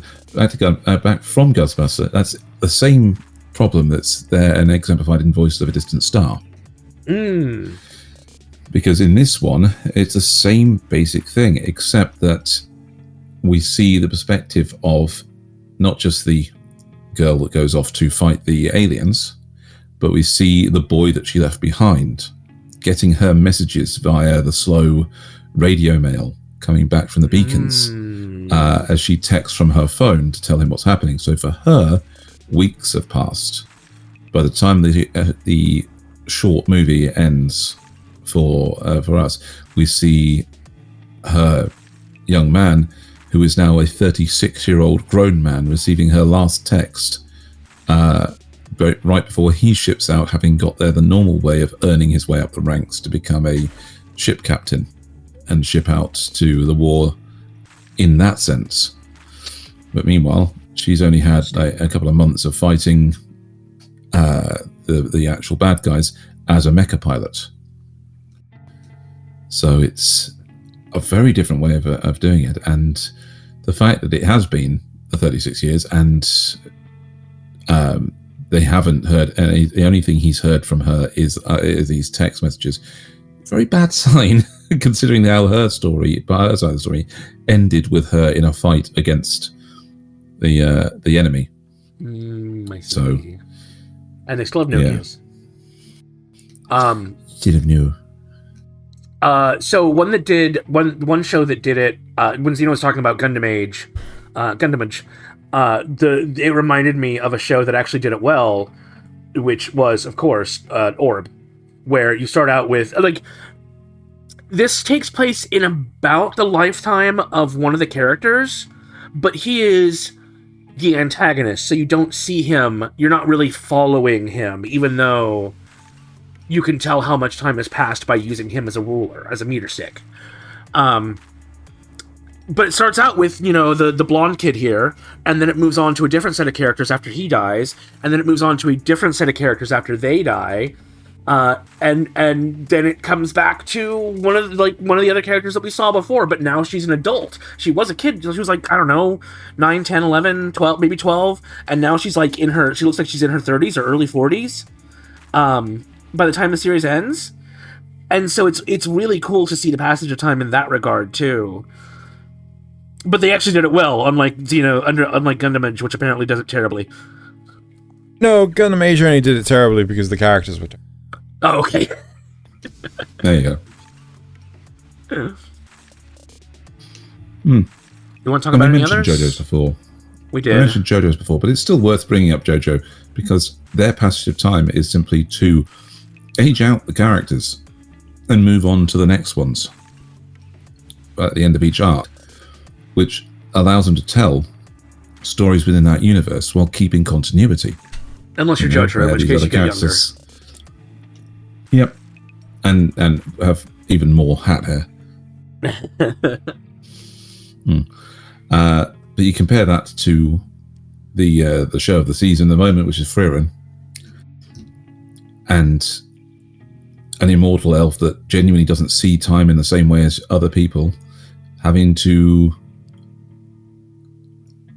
change her point of view to deal with the fact that other people have short lives and have limited time that she does not.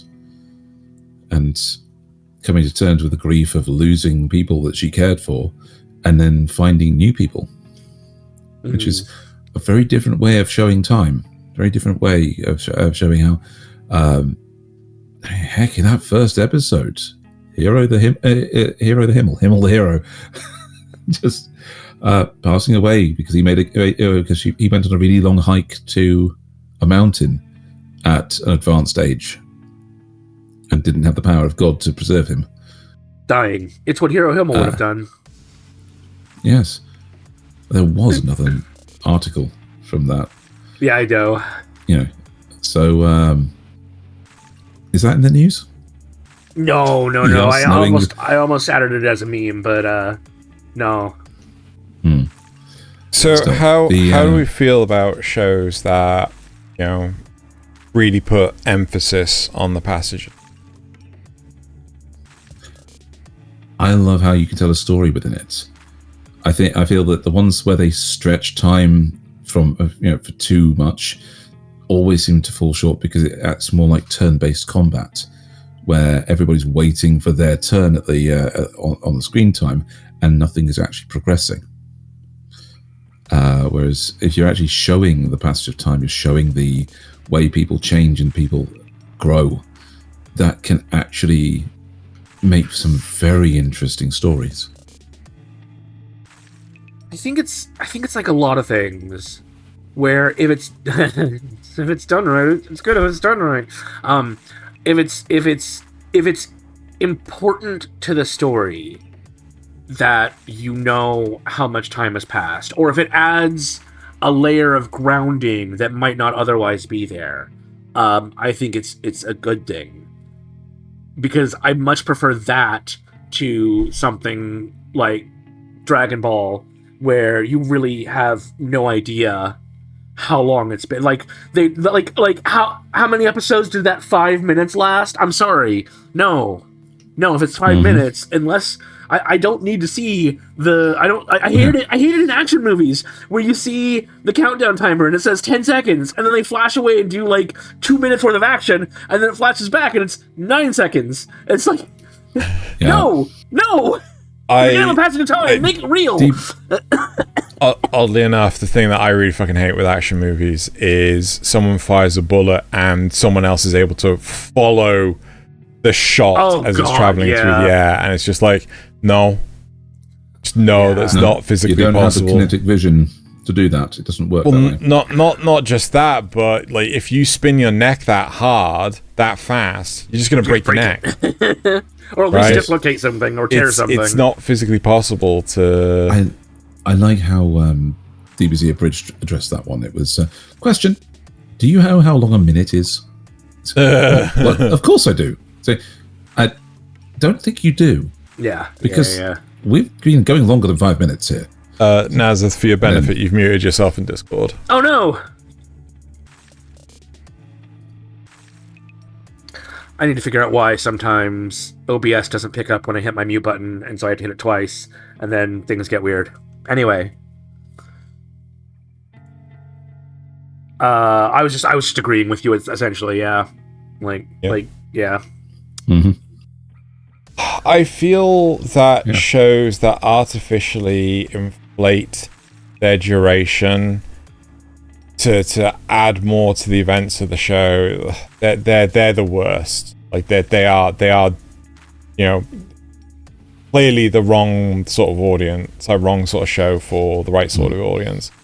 I feel that shows that really play with how time works, like again GunBuster and Voices of a Distant Star, I think they're a huge barrier of entry. I think a lot of people won't understand how time is not the same. Works. Yeah. Yeah, I think a lot of people will start screaming at the anime going, time is time.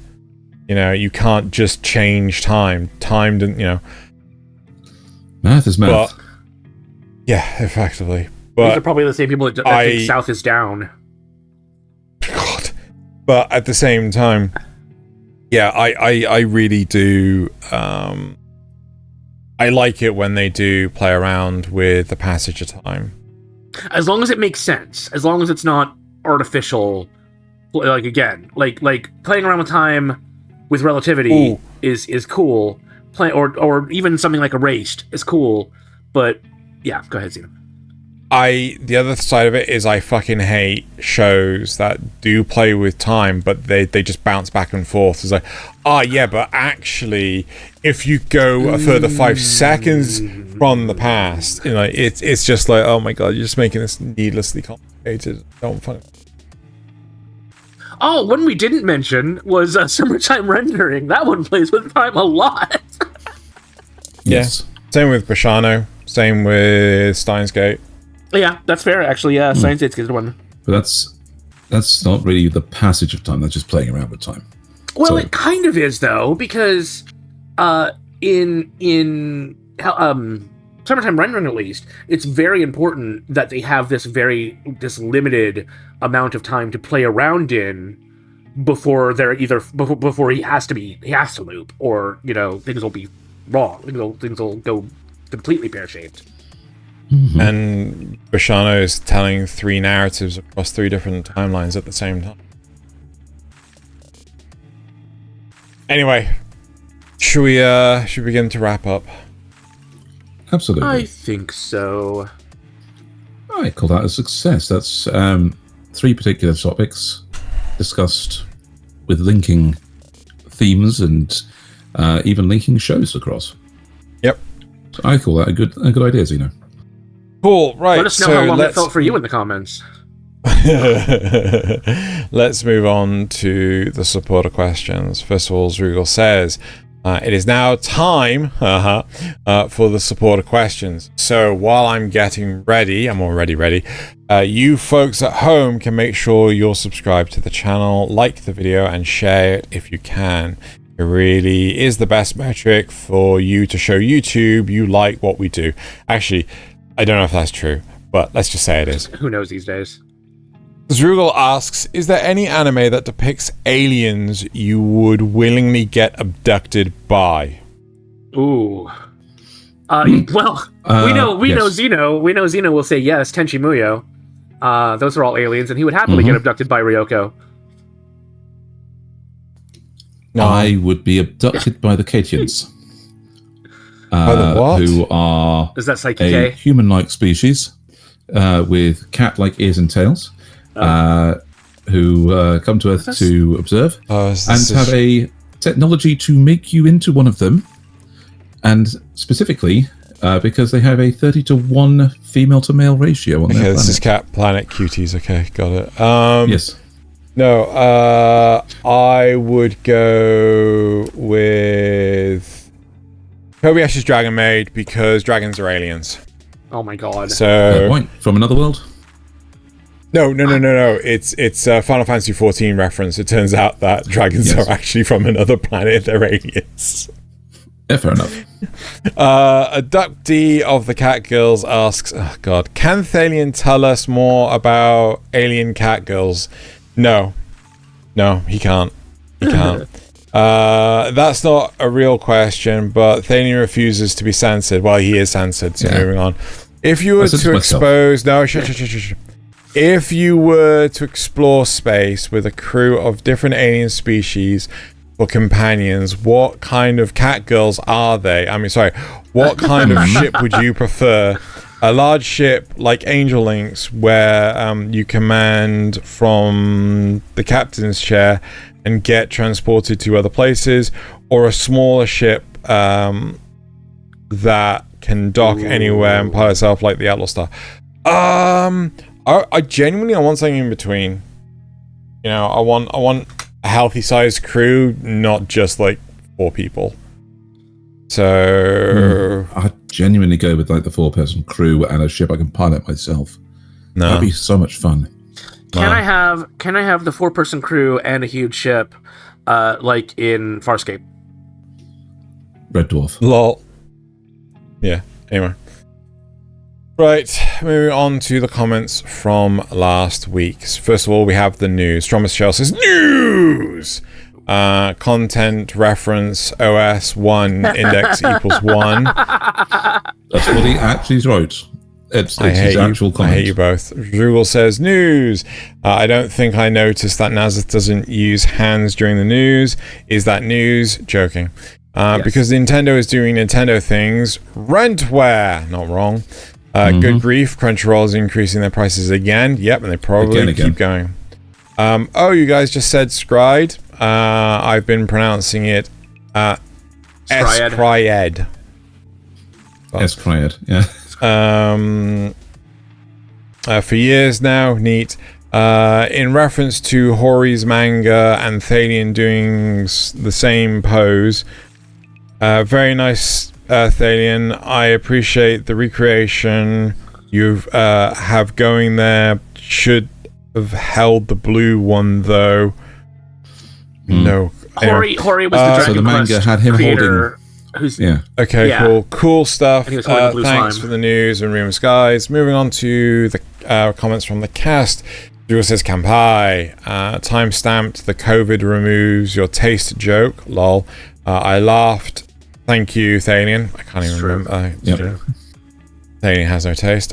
So not much from me this week, but it was a good listen. I feel half I half feel like I should actually watch meetings in no.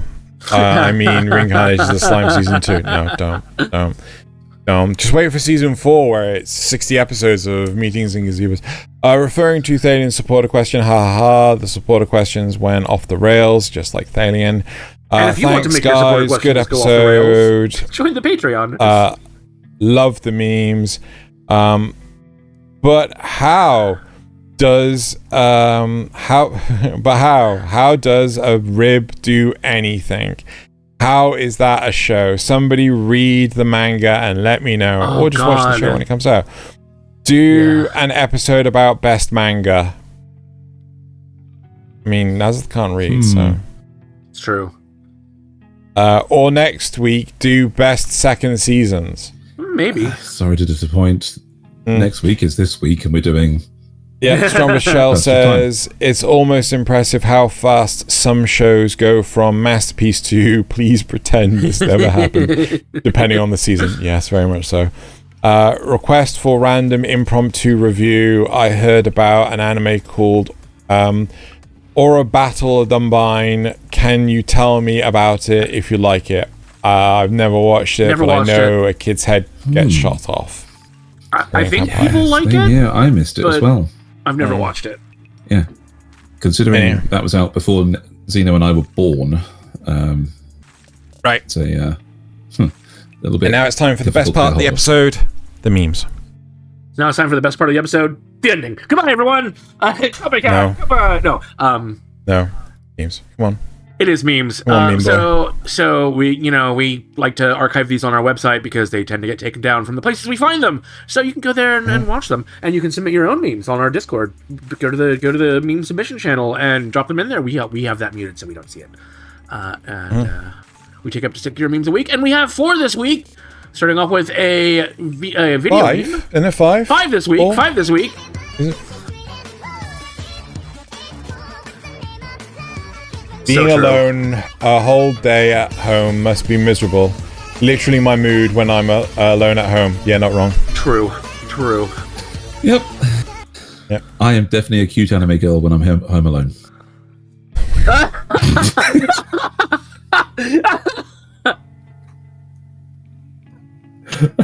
looks like Gorgora. Oh my god. Genuinely looks like Gorgora. Wow. For anyone who doesn't know, infinity plus infinity is infinity. I like the new symbol for it. That time I got frozen for 1,000 years and got a new job as a delivery boy.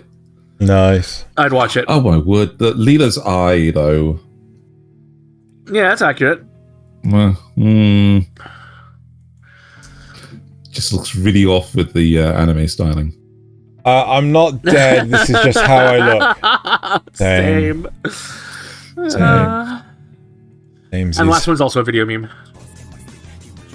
Florida couple arrested doing fusion dance. A Florida couple have been charged with battery at local McDonald's over mask dispute. Eyewitnesses say they performed Dragon Ball fusion dance, then assaulted the cashier. The fuck? The fuck? Don't do that to a cashier. What? Oh.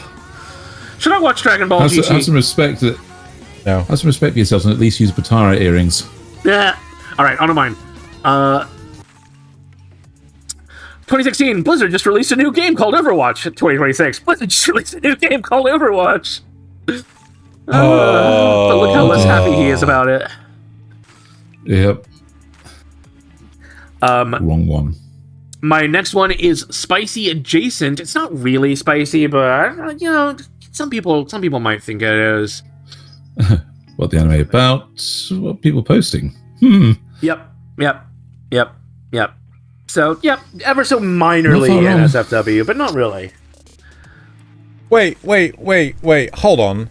No, go back, right. They cropped her head from the image where she's doing laundry. To put her on somebody doing laundry. Person. Yeah. That seems pointless. Who knows? Maybe they just had a thumbnail that they wanted to use. Anyway. How many years? It's been 23 years. Did One Piece end? Not yet. Oh. Just on hiatus. Obvious trap using big titty goth Tommy mommies as bait. Friend 1, friend 2, friend 3. Me. Not wrong. Send this to someone that would fall. Yeah. Yep. Xeno would fall for this. 100%. Yeah, no wrong. Just make sure I'm clicked on the right area so when I click on the next one. Could you actually do the big one, please? 100 alternative ways to say I love you.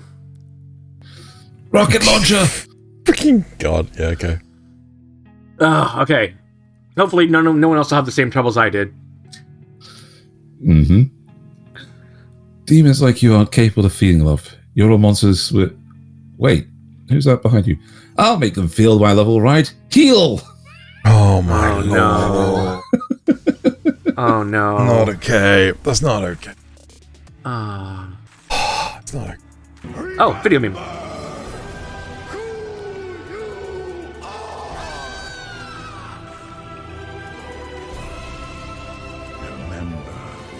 It only gets weirder. Is this from the new Chicken? Yes. Chicken Fighter.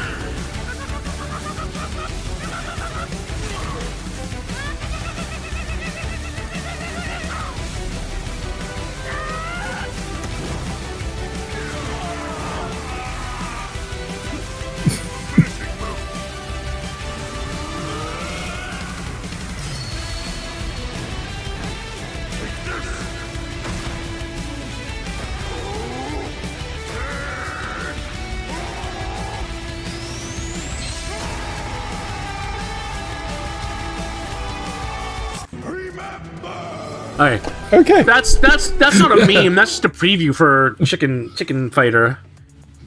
Search the full Epstein library. Rudius Graverat. Search. No results found. Please try a different search. Oh, okay. At least he's not in there. He's not in the files.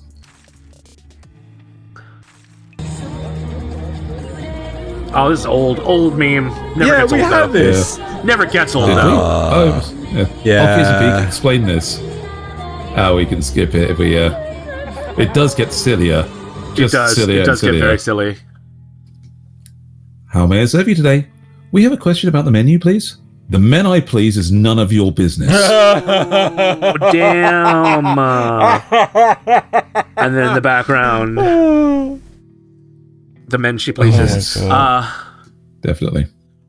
I downloaded an app called Grindr because I thought it was for people that are grinding in life, but after creating a profile on it, I started scrolling through it, and that is not what it is for. Don't download it. Thank you, Dorito Najika. All right, on to Xeno, who's got mostly video memes this week. House up. Wait, why is there no audio? I don't know. There should be audio. Oh, fucking goddamn it, Xeno. No, I don't care to fix this. no audio. I don't care. No, there should be audio, but I don't care to fix this. I'm now worried that this kind of works anyway. I like this. This is funny. How some watchers think it's the whole like, do you always fucking, it's that one. Oh, that one. I think we've had that before, actually. Oh, yes. Yeah, ages ago. Right, next. Fuck you, bloody fuck you. Yeah. This one has no audio. Okay. No, this one just doesn't. Yep, you got Tanya and Frieren. I don't. Yep. She hasn't exploded yet. Yeah, Frieren used her super death magic. Tanya. Okay. She'll kill move. Number 3. Ah, nice. It's too awesome not. Mau Mau Bento. Yep. Number 4. Alan, tell the class how we make the color purple. Why me, Teach? If you don't answer, you'll fail my class. Well, it seems I have no choice. Take the amplified with the reversal. Then Oh no! Oh no! No! No! No! Create imaginary maps. Imaginary technique. Hollow. Purple.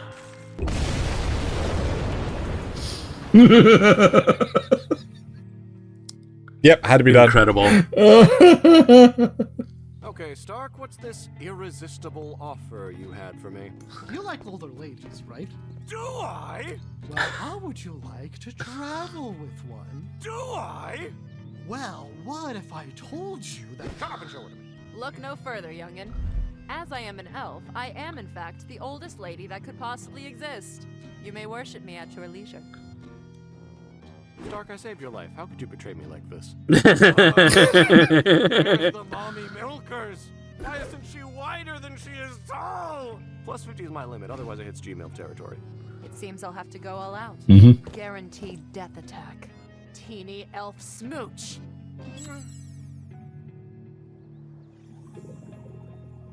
Okay, I'm ready. What attack are you gonna launch at me? How is he still standing? I knew you were gonna try to seduce him, but to nearly kill him! How odd. When I used this technique on Himmel the hero, it was nearly the death of him. Plus, this guy's barely exploded at all yet. I'm sorry, explode?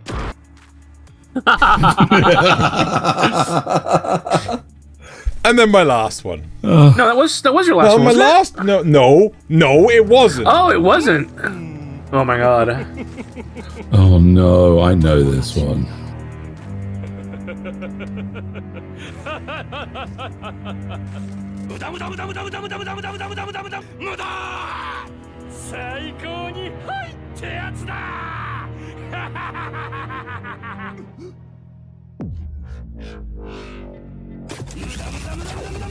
Yep.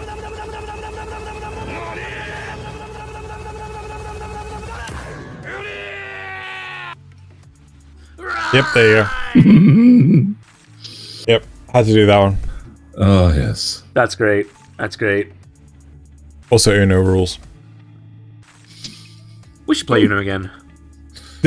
Indeed. Right. That is it for this week's episode. Thank you very much, everyone, for listening to all our random shenanigans. Next week, we'll have the half-season review. Though I don't know how it's going to play out because I think there's some stuff interrupted by the Olympics. Anyway, so that is it for this week's episode. Thank you very much for watching and or listening. And now it's time to bottoms up and Kanpai. I have run out of drink. I've run out. I'm out. We're out.